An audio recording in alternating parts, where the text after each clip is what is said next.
Well, greetings from Middlebury, Vermont. This is live from DC, Transitions to a Green Economy, which is one in a series of gatherings via the all too familiar Zoom of Middlebury folks to talk about the world we live in and the world we're moving towards.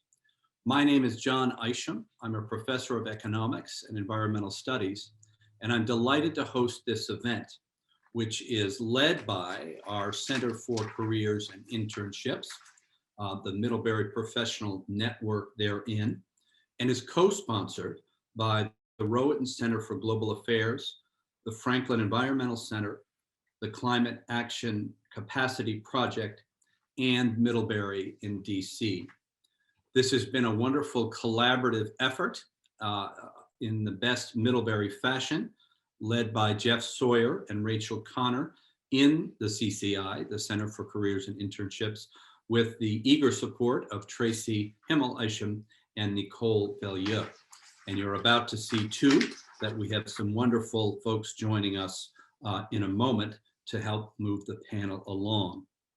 We are thrilled to welcome you all, who are somewhat mysterious to us at this point. All we know is at this moment that there are 126 of you, and you include alums, students, faculty, staff, parents, and others. So on this day, February 17th, 2021, when the world seems at once fragile and promising, when we have all gone through so much here in Vermont, certainly in the place you live, in this country, in all countries, and globally, we are at once struggling and also looking towards a promising future. And that's what we're here for, and that's what we think Middlebury is particularly good at in terms of setting sails towards that future. Our particular focus today is twofold. We want to help provide an overview of the current state of the green economy, the challenges, the actions therein, as well as to talk about the pathway forward. What's that going to look like at various levels, the state level, the US level, international levels, and so forth. And then secondly, we want to provide insight and advice for those of you who are interested in pursuing opportunities in the green economy related career fields. And that includes students, that includes alums, that could include anybody listening. Let me note in particular that I'm thrilled to welcome the incoming FEBs. And I know that at least several of them have signed up for this session. And that's rather thrilling if you're a Middlebury person to know that we have some new students arriving in the beautiful winter weather here, and they're already engaged in these grand questions of the day that, again, we take such pride in bringing in. Here's what we're going to be doing. In a moment, I will introduce you to our three distinguished panelists, all alums, and among the four of us, we'll have a conversation about the transitions to a green economy. Then I will open up the conversation to four students who are going to join us at about 10 after the hour. And then we have a hard stop at 1:30 Eastern time, so in 56 minutes or so. This being a webinar, we don't have ways for folks to chat or otherwise send questions, but I am imagining that by the end of this, I can give you a couple of different ways to reach out, in particular to folks at CCI and elsewhere in Middlebury as a follow-up. And I will also give you some additional information about this series before we finish up. So that's our plan, and I am thrilled to be shepherding it along. I'm now going to introduce one at a time our three distinguished alums who are joining us. And then we'll start our conversation together, to which I very much look forward. Our first panelist is Jane Leggett, class of 1978, who is a specialist in environmental and energy policy and is currently at the Congressional Research Service. Jane, how are you? I'm well, thank you. How are you? Thank you for inviting me. Oh, it's such a pleasure. We Secondly, welcome Suzanne Slarski-Dale, class of '02, who is an expert in climate change mitigation and energy, currently at the European Environmental Agency, the European EPA. Suzanne, how are you? Hi, John. Good evening. What From time? Copenhagen. What time is it there? It's 6:30 in the evening in Copenhagen. All right, excellent. We're so glad to have you. And then our third speaker is Lauren Sanchez, class of 11, who is currently the Deputy Secretary of Climate Policy and Intergovernmental Relations at the California EPA, but may well be able to share with us a new position that's coming. And Lauren, is it okay if I start with you and ask you a question, but the first one being, what is coming next for you professionally as you look forward to the exciting year ahead? Yeah, happy to, John. And happy afternoon to everyone, wherever you're tuning in from. I am in sunny California, but really missing snowy Vermont these days. I am unfortunately leaving the California EPA to join the Biden-Harris administration. I will be serving on Presidential Envoy for Climate John Kerry's team, working to restore an American international presence on this climate crisis that requires a global response. So yeah, thrilled to be here this morning, thrilled to join the program and share with all of you what I have learned and would have loved to have learned when I was in your shoes at Middlebury as well. Thanks again, John. Awesome. Well, that we'll certainly get to some of those related questions from students in terms of what to continue to learn while you're a Middlebury student. Lauren, I'm going to stick with you just because of the excitement of what's coming for you.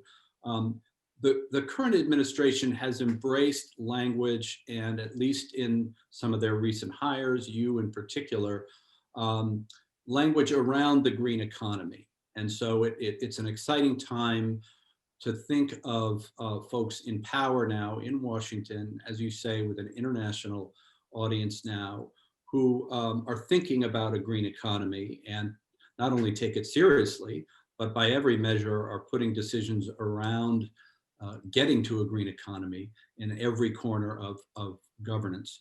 What does the green economy mean to you?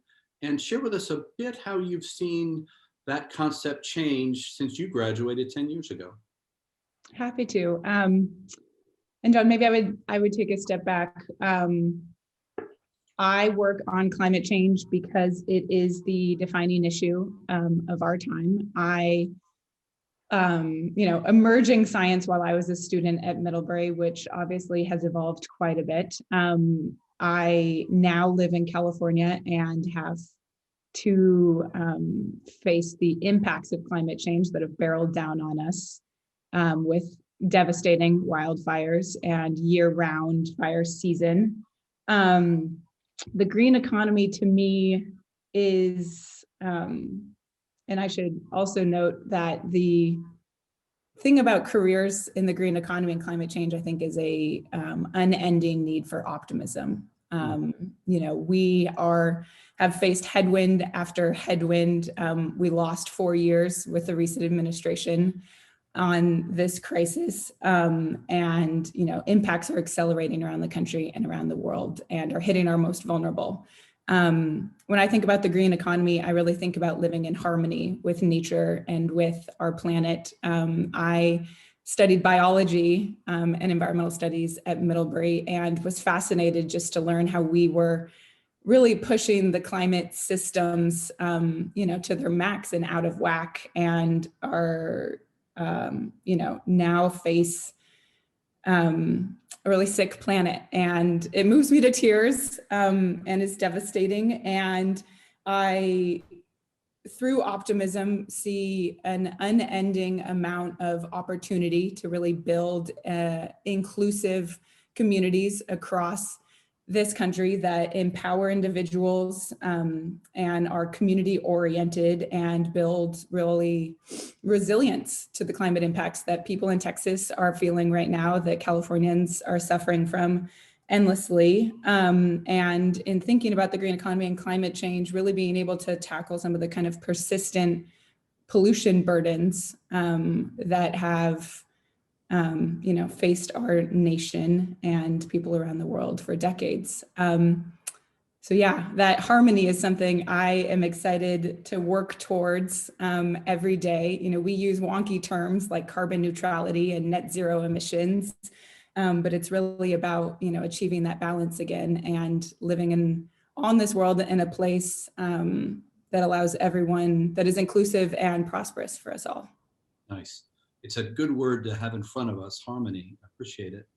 And as well as coupling and inclusion and prosperity.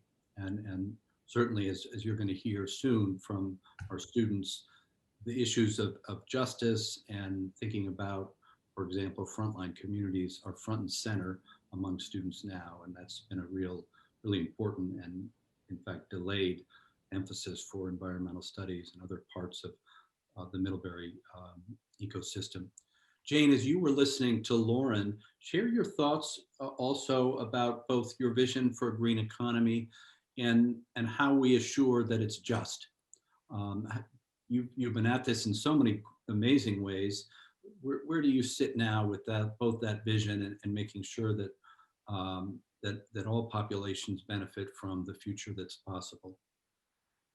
Thank you. Well, I'm glad to follow Lauren because I thought I was going to be kind of the wonky philosophical one, but she laid a great foundation for that because, I think that we talk about the green economy, but we have that many different views of it, from what the technologies are or what the problems within it that we are. But to me, my vision of the green economy is where a society or an economy where we put people and our environment first as the focal point of it, and not money, particularly in the form of measuring progress as gross domestic product or GDP.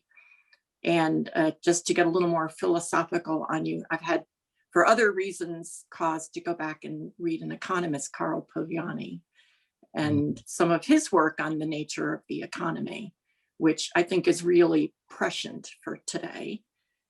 Certainly he really talks about a double movement, and the movement that we focus on is really kind of the money economy or natural markets, or not natural markets. I think he argues persuasively with evidence that they aren't natural, but they're established by societies and by laws.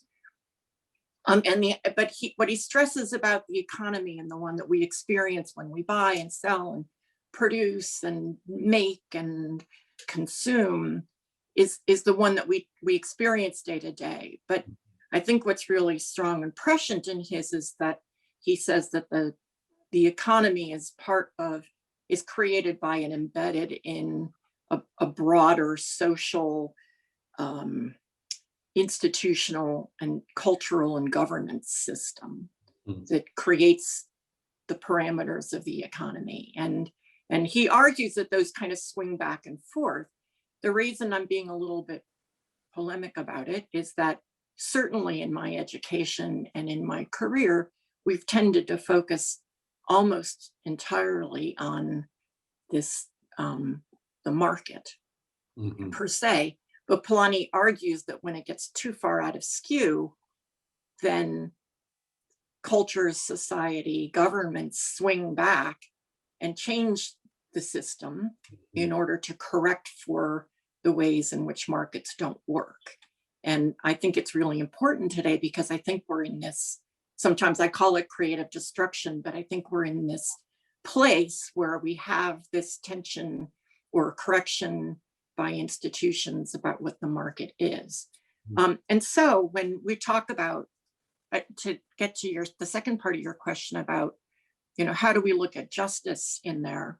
I think that justice is very much part of that correction that we're hearing, that we're seeking from some parts of society, especially those parts of society in the United States and elsewhere that haven't been doing as well, or may have been, experienced damage by the market economy. And I think that they're multiple in character, and we're tending a little bit to load everything into one pot of green, and they're certainly overlapping and important, but there are environmental aspects of it about what we consume, how we use resources, what we do with our waste, that, maybe we'll get into the circular economy, but there are other aspects of it, which are how are we dealing with, the experiences of people and their ability to participate in society, in markets. Are we looking at how their needs are being met?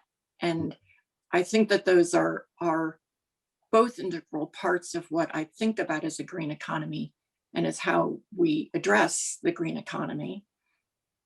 I think in some ways, the argument is if there isn't any justice, there isn't any peace. And that's because there will always be a tension to try to correct the system there. Well, Jane, thank you for that. If I may take the moderator's prerogative and offer my gratitude. You're summarizing beautifully, I think, an exciting transition within the discipline of economics and certainly the teaching of economics, where I, in large part, thanks to my colleagues in the department here at Middlebury College, are doing our best to reframe how we talk about, as you just said, markets, the people in them. Poliani is a wonderful person to mention, as you just did, in terms of that. So I'm very thankful for that, and it shows the kind of liberal arts curiosity that one never loses. And so you were beautifully, in your words, both wonky and philosophical, perhaps not in that order. Suzanne, allow me to open the space for you and step in with either of those wonky or philosophical hats. And how does this all look from where you sit, literally several hours ahead of us for those who are in the East, and even more so thinking of Lauren there on the West Coast. How it looks in terms of your career, what brought you there, and then again, I think this issue of what a just economy is has some very interesting wrinkles in terms of from where you sit. So we'd love to hear a little bit more about that as you introduce yourself to our audience. Thanks, John. I'm really glad to follow on what Jane and Lauren have said. I think I'll start with the question first and then come to my own experience in a minute. Awesome. When I was thinking about your question about the green economy originally to Lauren, I had the sense that looking at the issue through the green economy is like looking at it through a lens. I studied geography when I was at Middlebury and also subsequently, and learned to look at the world through the lens of spatial phenomena. And I think the green economy is also a lens to look at sustainability and what comprehensive sustainability really means, not only in our markets, but also in our choices, our lifestyles, and our lives. And I think really fundamental to the green economy is this comprehensiveness of sustainability. We have the Sustainable Development Goals of the United Nations, and they really demonstrate how wide-ranging the work is that we have ahead of us. We're not just talking about climate change, which is also the area where I'm working, but we're also talking about biodiversity. We're talking about an energy transition. We're talking about agricultural production and a number of other issues. And so I think when we're thinking about green economy, we're also thinking about all of the resources that are supporting it. And I think the green economy, the vision anyway, that I would have is that it is not only sustainable, but it's really rich and that it's really smart. We're coming from a space of a really rich economy already, but I think the potential to achieve even greater richness, but also much smarter solutions only increase from here on out. I've been working in the European Union, European Environment Agency now for 2.5 years.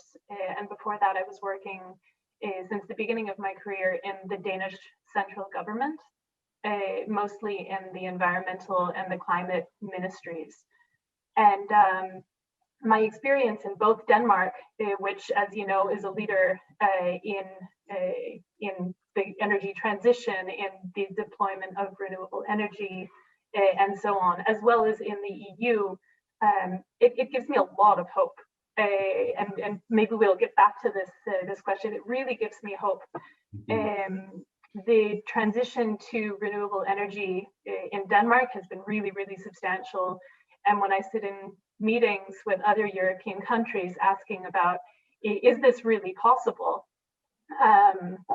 The evidence in Denmark is yes, we can have an economy running on more than 30% renewable energy, and likely much, much more, necessarily much, much more. In the European Union, we've just rounded 2020, where the first set of climate goals and energy goals were set up. And the intention was to reduce emissions across the European Union by at least 20% by 2020 compared to the 1990 emissions levels. And I was really happy to publish a report in the end of November showing that with or without Brexit, we've achieved that, and we've actually overachieved by 24, 26% reductions in emissions. And this is taking some of the low-hanging fruit, but this is also with so much more potential ahead of us for additional climate mitigation.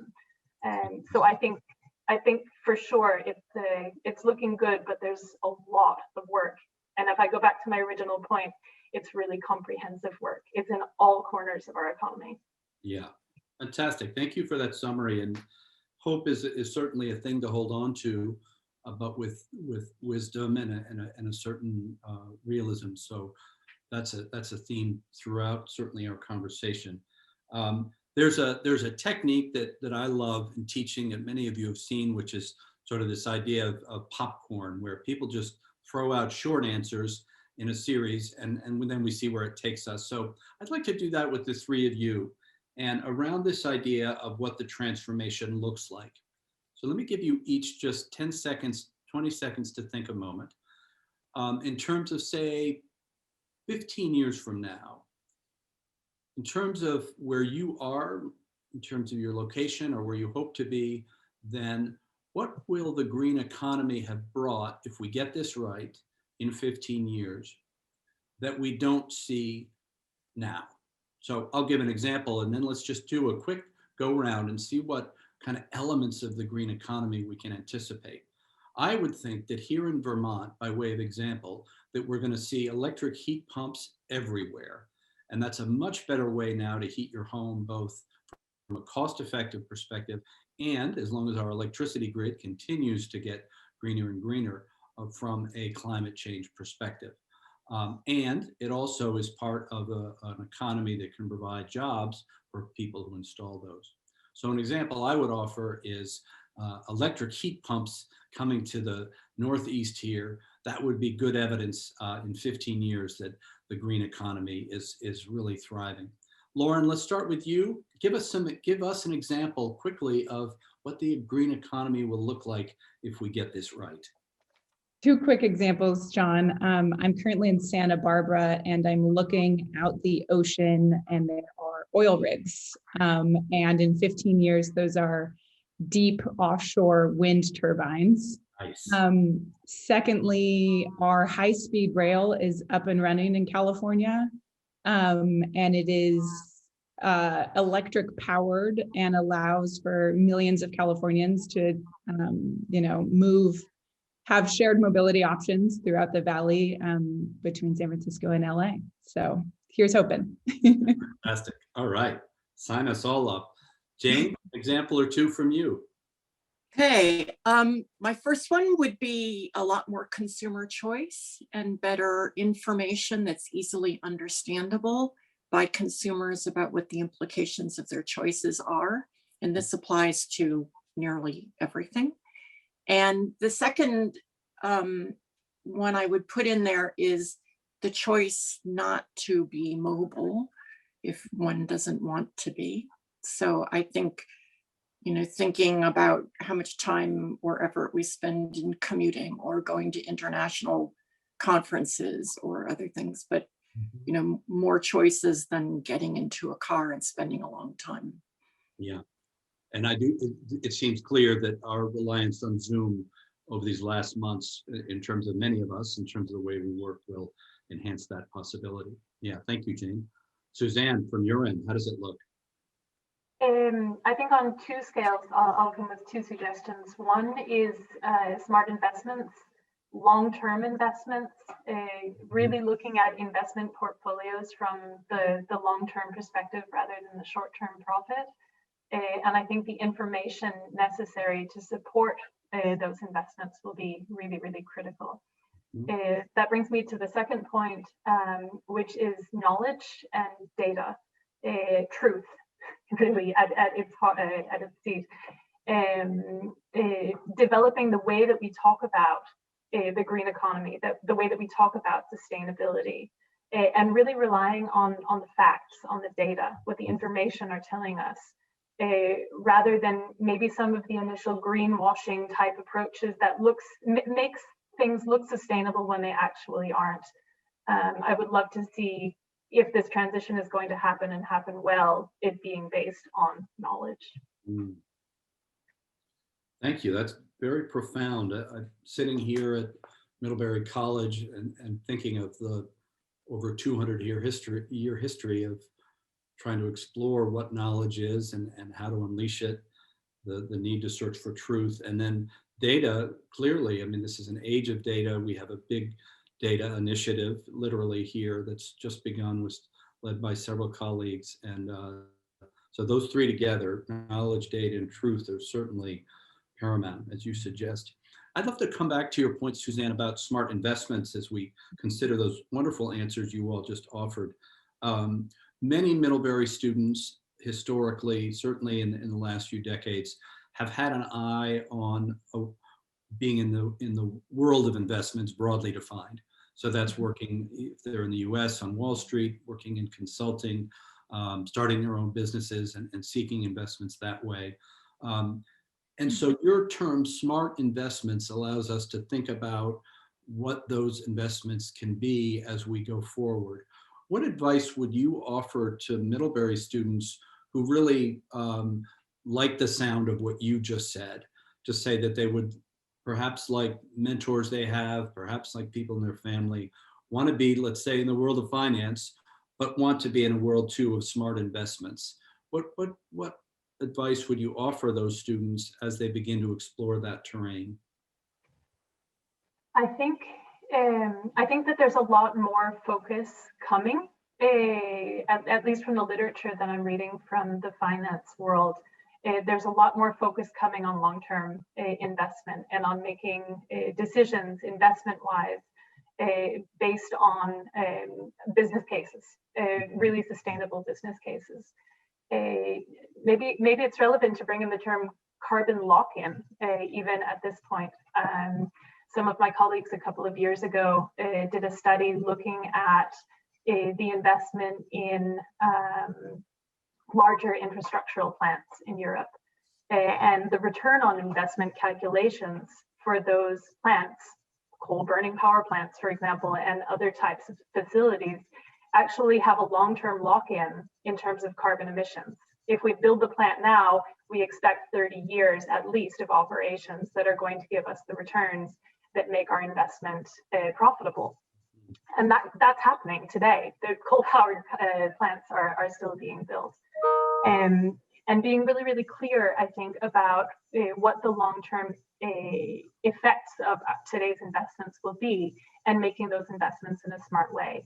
Another really good example, I think, is pension fund investments, because this is an area where pension funds inherently have an interest in making sure that there are really, really long-term profits rather than the short-term quick profits that others look at. And I think that can be another area to consider sustainability in the financial world.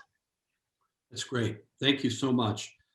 Your mention just now of lock-in, a wonderful concept, brings me to a couple of ideas for which Middlebury students have been and alums have been on the forefront in terms of the climate movement. One is the idea of keep it in the ground, which our colleague Bill McKibben, of course, launched as a sort of frame about 8-9 years ago. And then certainly the divestment movement, which has put pressure on pension funds and others who control large amounts of capital. And that's been, by many measures, a remarkable success in the face of quite a bit of skepticism when that launched too, again, with the help of so many Middlebury alums, including Bill as well. That makes me think, Lauren, of advice maybe that you can offer. For at least a decade or two, Middlebury students have indeed been on the forefront of the climate movement, and that means kind of working from the outside.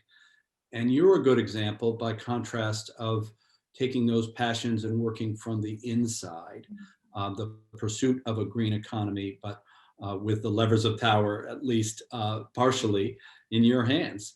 What is your advice for students who have an inclination for movement building and inclination even for a certain kind of rabble rousing, but also maybe wondering about how do I get to the inside and affect change that way?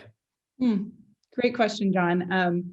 I'm glad you invoked Bill McKibben, who I was lucky enough to teach or take a class from while at Middlebury on this very topic, on social movements, which very much shaped how I thought about campaigns and building movements. Alas, when on the inside, but maybe in a next life.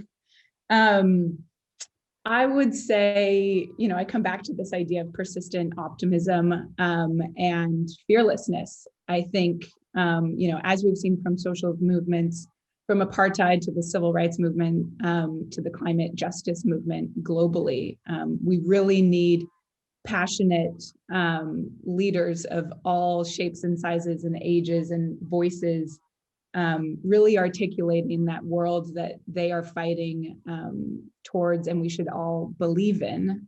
Just as a government official, I draw a lot of hope and inspiration from Bill and others' rhetoric, and it keeps me motivated through the bureaucracy. There's a sentiment in government, I think, that you are everyone's always upset with you. We have a left flank, we have industry, we're balancing a variety of interests across the board, and making sure that we are fighting towards a North Star that, again, to bring you back to your second question or first question, is working towards an inclusive green economy and climate safe future for us all, is incredibly important. I have so much gratitude and admiration for the folks that stay on the outside and are pushing us. Mm-hmm. Awesome. Thanks so much. And I know that that movements class that Bill taught was influential for so many. So thank you for sharing that. Jane, share your perspective on that. When we met last week, you shared your extraordinary career in and around DC, working for a range of agencies. You've seen things change. You've seen the language change. You've seen what environmentalism is thought to be. That's changed. Give us, with that background, some thoughts you might have for students who, again, want to be in there in DC, rolling up their sleeves, but also don't want to lose the kind of fire that we just heard Lauren mention in terms of recognizing the urgency of all this. There's no time to waste. Got a lot packed in that question. That's what professors do, Jay. Yeah, so my view of the green economy is that it's very diffuse, and there are, I think, as I said when I first talked to you, it's almost more of a way of being in the world to me than it is to work in a particular sector or to have a particular task. And I think it's important, so this would be kind of my career advice in many ways, is to figure out where you personally want to be and what the skills are that you bring to that. So while I have enormous respect for advocacy, and bringing those views to government, I think working in the public sector, if you're not in a political sphere, I mean, we all work in a political sphere, but we have a different job, and that is to try to be understanding what the public interest is writ broad in a with the public in a broad way and in a long-term way. And we deal with advocates on all sides. I'd like to just underscore what Suzanne said about data and about trying to seek the truth, because I think that is, really data and that objective analysis. It's why I'm in the job that I am in, because it's something that appeals to me, and out of my liberal arts upbringing, I care about, as opposed to being in an adversarial, lawyerly position or an advocacy position where, rhetoric is you're not usually providing all sides of the issue. But I think that is anywhere along the value chain of being more green, more just, there are all kinds of positions. And I think that it's an issue, it's an opportunity to bring those considerations into the function that you bring. I hope that wasn't terribly confusing. For me, I actually got my start on energy and environment at Middlebury. I was the student, I started at Middlebury in the middle of the first oil crisis. So that is dating me if I hadn't already. And was for some reason invited to be the student representative on a small group of professors and administrators to try to keep the college from going bankrupt because we were dependent on oil. Wow. And so I very quickly got an education in energy, environment, concern about shifting to coal, with soot on snow, with the economics, with real decision making. And that just sort of kept propelling me through my career. I started on climate change in 1987, and it's come a long way.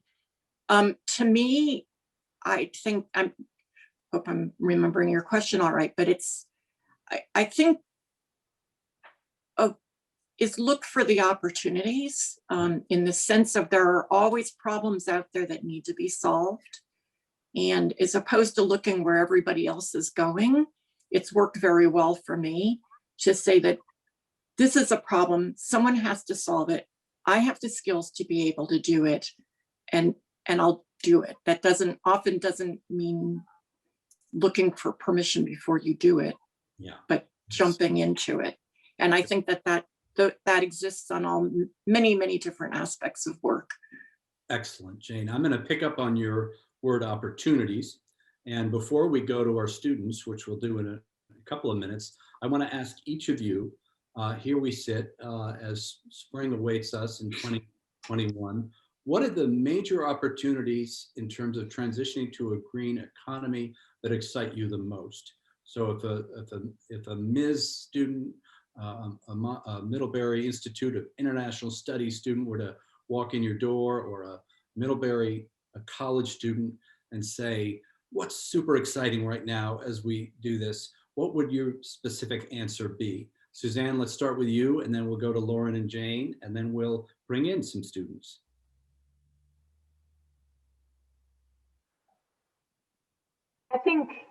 I think the breadth of opportunity to be part of the change would be the thing that I would point to. It's really diffuse, I know, but I think the fact that change needs to be so comprehensive in every corner of our economy, in every corner of our society, that I think nearly every major that you have at Middlebury and every language that you have in Monterey is important as an attack point on the issue.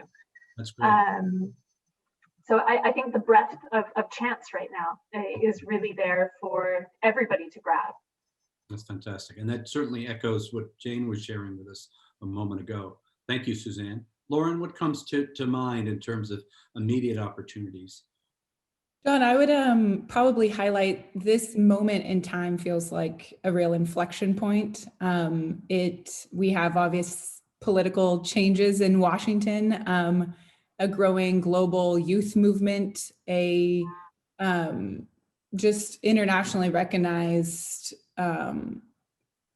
understanding of this issue, and I think motivation to do something about it. And what a time to be jumping into a crisis and an emergency that needs all hands on deck.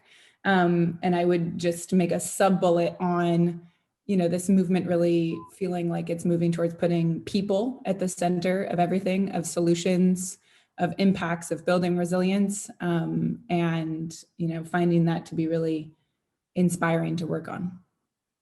Excellent. Thank you. Jane, briefly, an opportunity, and then we're going to go to some students. Okay, I'm going to mention three, but very quickly. One, to get a little more technical, I think that there are amazing opportunities and risks in the digital economy that we have hardly begun to explore.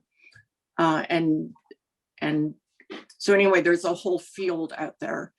The second one I would mention is I think if there were funding available, I think there are enormous opportunities in the social sciences, whether it's behavioral economics or cognitive, choice making, or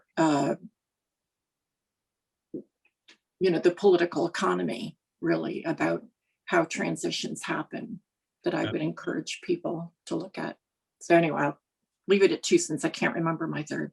All right, excellent. We'll probably get to it. All right, thank you all, and we're going to continue to hear from you as we now introduce 4 students. I'm going to start by introducing Kate Goodman, who is our newest member, I suppose, within this group of the Middlebury community. Kate is the class of 24. We are also joined by Sydney Samples, who is the class of 21 at MIS, the Middlebury Institute of International Studies, getting her master's in international environmental policy. We are joined too by Connor Wirtz, class of 22, environmental studies, a very well-respected leader on this campus over the last few years. And then finally, Lawrence Garber, class of 21, also pursuing an MA in international environmental policy. So welcome to the 4 of you. Let's just give you a round of applause because we're glad to have you here. Thanks for joining us. Kate, start. What's on your mind? Yeah, thank you, Professor. It's lovely to be here. This kind of bounces off your most recent question, but considering the challenges we face in this transition to a green economy, what do you believe to be a few of the most crucial careers in addressing the challenges?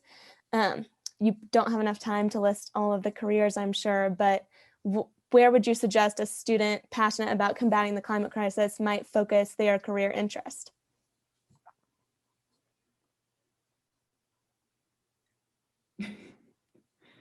I'll jump in on that, which is that I think we've sort of said is that climate change touches everything. And I would go back and say, what is it that you love doing? And think about how you use that interest and those skills in service of solutions, of finding ways to combine those two. Excellent, thank you. I think what I'm going to do is we keep in mind each question is just in the interest of time management, bring in each student. And then if those of you, our panelists, Suzanne and Laura in this case, have some things to integrate based on a previous question, please do. Does that sound like a good way to go? All right, so Lawrence, there you are studying out at Monterey. Share with us what's on your mind. Yeah, thank you, John. The first thing that comes to mind as I was listening to this conversation is the striking breadth of this crisis, and at the same time, the necessity to have really deep expertise in order to dig in on specific issues. So it's so broad, but at the same time necessitates really deep understanding and thus potentially creates silos of understanding, which could alienate or separate us. I'm curious if one of you could speak to a time in your career when you as experts took an interdisciplinary approach to a very specific project, and you were working on a team with a group of folks who were different from you, whether it's from an identity perspective or from a knowledge perspective. And what were kind of if you have any secret sauce or formula to how you were able to collaborate within that interdisciplinary team, and maybe that could lend some insight into how we can collaborate at the global scale, right? That's another question, but at the team level across disciplines, I wonder if you could share a maybe a success story. We're all ears. I could jump in. It's a really great question. And also I'm really inspired to hear your question, because I think that you're spot on with the conflict and the potential for silos. Last year, I led a study integrating climate mitigation and circular economy aspects. Basically, we have a lot of countries in Europe who are interested in the potential of the circular economy to contribute to climate change mitigation. And they asked us at the agency, what are the best places for us to invest in the circular economy to give us emissions reductions? And we had a really hard time answering that, because there is no methodology for calculating and comparing across different areas. So I led a study to try and develop a methodology to calculate this, but also to try applying the methodology to a sector. And we ended up applying it to the building sector. So in the task, we had a public actor and a private consultant. We had climate mitigation experts and circular economy experts. We had experts in the building sector, and we had not just in the building sector itself, but also the design of buildings, architects, for example, through the construction of buildings, which is an entirely different world of actors, through the use and management of buildings until their disassembly and potential hopeful reuse of the elements. Mm-hmm. And in this study, bringing together all of these really important perspectives to try and find what levers we have to adjust, to find what actions actually deliver the greatest potential, was super inspiring, but also really challenging. Also going back to the data question, because the data that we use for climate mitigation in terms of emissions doesn't necessarily match the data that one uses for circular economy, if you're talking about production-based emissions or consumption-based emissions, for example. So all the way down at the data level, you have potential conflicts going across, and the importance of finding that common ground and keeping this North Star that Lauren was mentioning, I think is really important. Nice.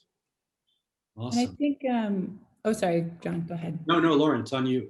Okay, quickly, the example I would give, in my life before serving for California, I was at the State Department under President Obama, and we negotiated the Paris Agreement back in 2015. And I, as a State Department diplomat, didn't have any technical expertise on any of the different pillars of Paris, right? So we had to bring colleagues from US EPA and US DOE and DOT and Treasury who could really speak to the actual issues and how they would impact the United States and our citizens, and then take the US position and negotiate with 196 countries. And I think I would highlight three things. First off, in climate touches everything, I think a systems dynamic understanding and approach to a lot of problems can be incredibly useful. Knowing that variable X affects variable Y, et cetera, and kind of being able to conceptualize how everything is interrelated. And then two, just kind of concrete career skills that I've tried to emphasize throughout my entire career. One is relationship building. That's what diplomacy is, but it's what being a good teammate is, really fostering relationships across agencies and across country lines. And then secondly is communication. I think, written, oral, communication is fundamental to building trust. It's fundamental to tackling problems together. It's fundamental to, this is something I wish our collective movement did a better job of, is communicating, just in looking at what's happening in Texas right now and the role that the wind turbines are playing, or maybe they aren't, we need to do a better job of communicating. John, I come back to the fragile yet promising opportunities that are ahead of us right now, and how everybody could feel empowered to help the movement. Really great. Because I'm a liberal arts professor, I am reminded as I hear these responses of what is clearly the best exposition of what the liberal arts are about from the last few decades. And that comes from the environmental historian William Cronin, who wrote the extraordinary essay called Only Connect. And for those of you who are may Google, please do that in 9 minutes. But it's a beautiful essay that talks about the characteristics of people who have been trained in a liberal arts environment like Middlebury. And the 2 or 3 of you just now have touched base on what those are. Deep listening, being able to solve problems, be able to analyze things and seek the truth for its own sake, being able to communicate, being humble. There's a beautiful list of 10, the last of which is echoing a great author, to only connect. And so you all just beautifully captured the spirit of that idea. Connor, you're up, my friend. You've been working hard on this campus and elsewhere to get us not just towards a green economy, but equally important, a just economy. What's on your mind today? Yeah, thanks, John. So I guess as a student, and especially as an undergrad here, I know there's this vague thing called a career and it's up in the clouds, but we don't do a lot of thinking about what that actually means or how to prepare for it. And so with your perspectives, how has the way you have approached career questions and career decision-making changed since you graduated? Connor, I feel like, and this is early in my career, I always thought about what I wanted to do.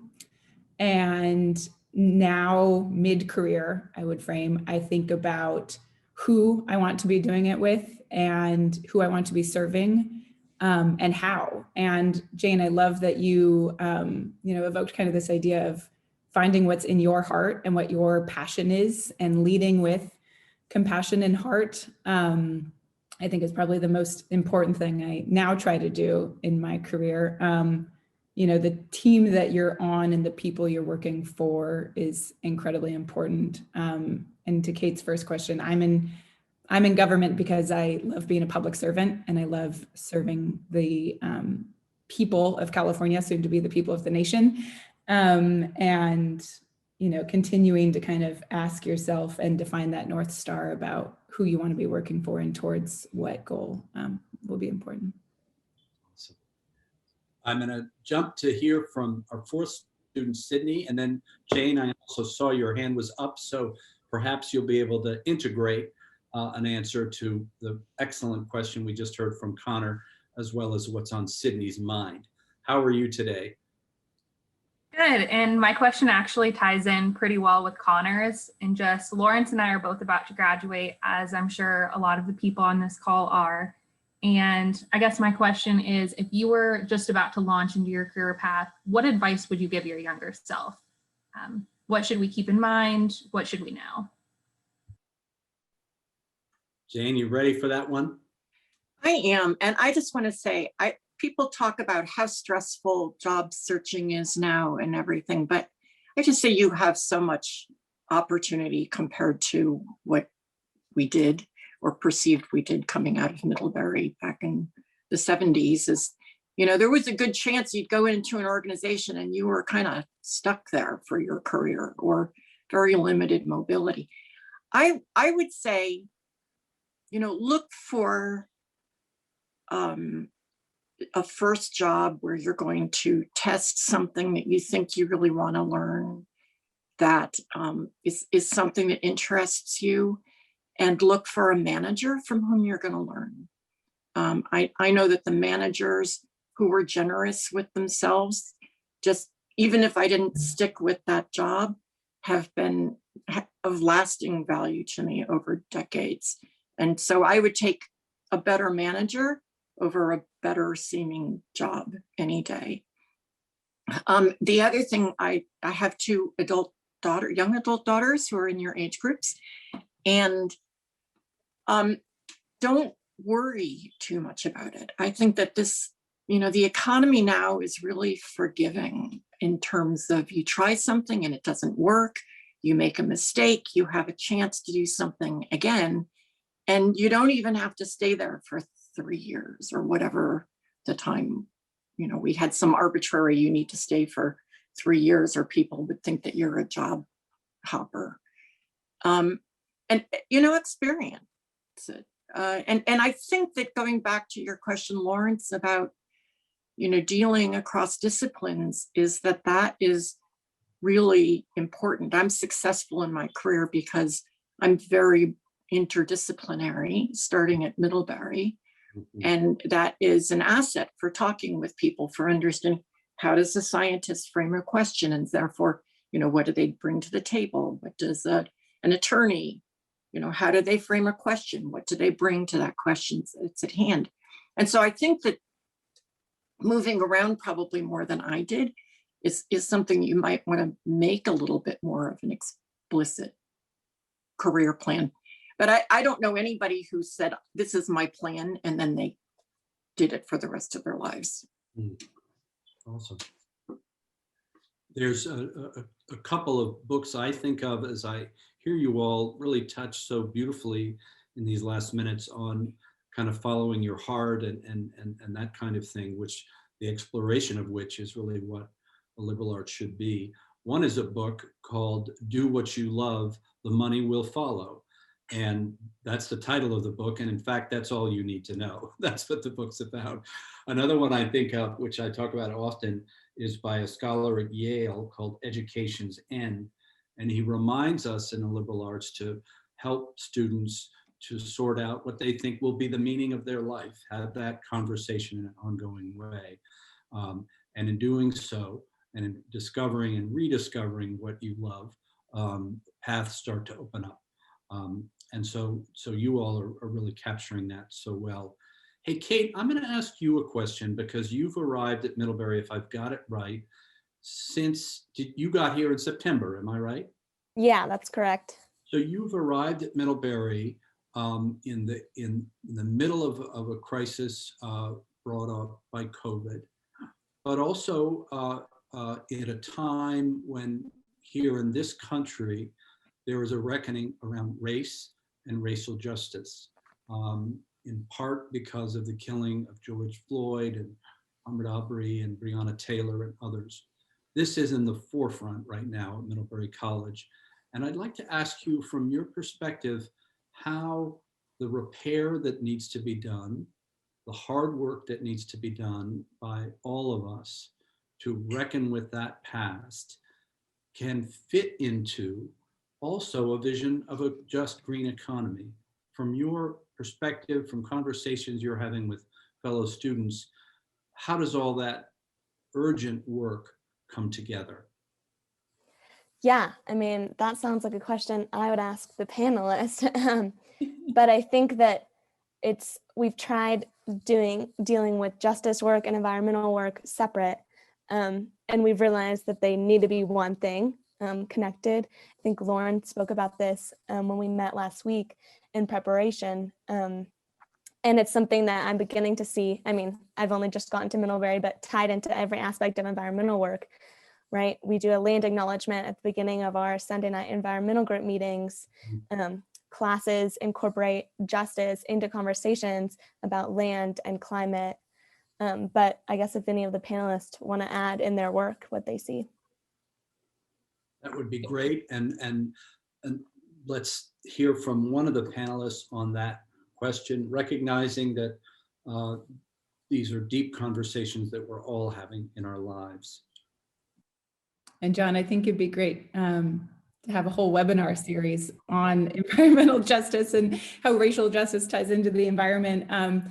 the textbook definition, and I was lucky enough to take an EJ course for one of my J-term classes at a Middlebury student, and it really just blew my mind because I had never really heard of these ideas of environmental justice. This was back in 2009, and now it is at the front, I think, of all of our collective consciousness, and is something that we have to ask ourselves in our internal administration and our relationships with friends and family and our programs and policies and vision for the future, how race has intersected, commonly held beliefs and what it should look like going forward. The textbook definition of EJ, as we talk about in California, is fair distribution of benefits and burdens as they relate to the environment. And when I think about climate justice, it's righting a wrong, righting decades of wrongs that have really disproportionately burdened vulnerable, mainly Black and Brown communities in this country. And John, we've spent the morning talking about the great opportunities that are presented by the transition to the green economy and making sure that we are delivering those benefits in an equitable way while urgently tackling all of the burdens that communities continue to focus is something that I'm proud to work on every day. And, to bring it back to my new job, the Biden-Harris team has lifted up climate as one of their top 4 priorities alongside racial equity. And ceilings are being broken every day in positions of leadership and in representation. California is a majority minority state. Our legislature is majority minority. I've seen the real power of representation and giving people a voice that have not had a voice for decades, and how that can shape conversations, decision-making, policies, programs for decades to come. So I'm so glad you asked. I look forward to the webinar series on this and tuning into Kate and others. I would love to be on campus right now. I can only imagine this is an incredibly important time for you all to be tackling these issues together. Well, it's a great thought to have such a webinar series. And I am thinking that our CCI colleagues will fully embrace the idea, one that is as urgent as any idea that might be out there. And I will note that, Lauren, if you were to get back on this campus, you would see the urgency with which faculty, staff, and students are addressing these issues belatedly, but urgency. And I'll speak as a faculty member as we close. I am always looking to students to get it right. And it's hard work, and it's humbling work, and it's vulnerable work. But all conversations about the transitions to a green economy should involve that deep work around justice and as you say, righting wrongs that go back decades and indeed centuries. This has been great, and I want to thank all of you for joining us across 10 time zones, I think it is, at a time when I know you all are working hard, seeking out jobs, our good colleagues from Ms., thinking about the semester ahead, the 2 students from Middlebury College who've joined us, and our 3 panelists who are doing extraordinary work, as you've heard. Picking up what Lauren said about the work that's done out of CCI, I'll remind you that we have recordings of 2 other recent live from DC programs, one on global security and great power relations, and another on growing challenges in cybersecurity. Those can be found on the CCI website, Middlebury College, on the program and events tab. There's also a mid-vantage series that folks should know about, exploring careers in the green economy, which includes recorded interviews with alums and parents doing amazing work. And so have a look at that also at the program and events tab. I am honored to thank you all for this great panel. You've exceeded our high expectations, and let's do more of this. Keep us posted, all you good alums, as to your work. We'll hope to bring you back in various ways in the years ahead. And the students who are here, good luck with everything, and count on all of the folks in the Middlebury Network to help you to move forward in the good work you're going to continue to do. So thank you all and have a good rest of the day.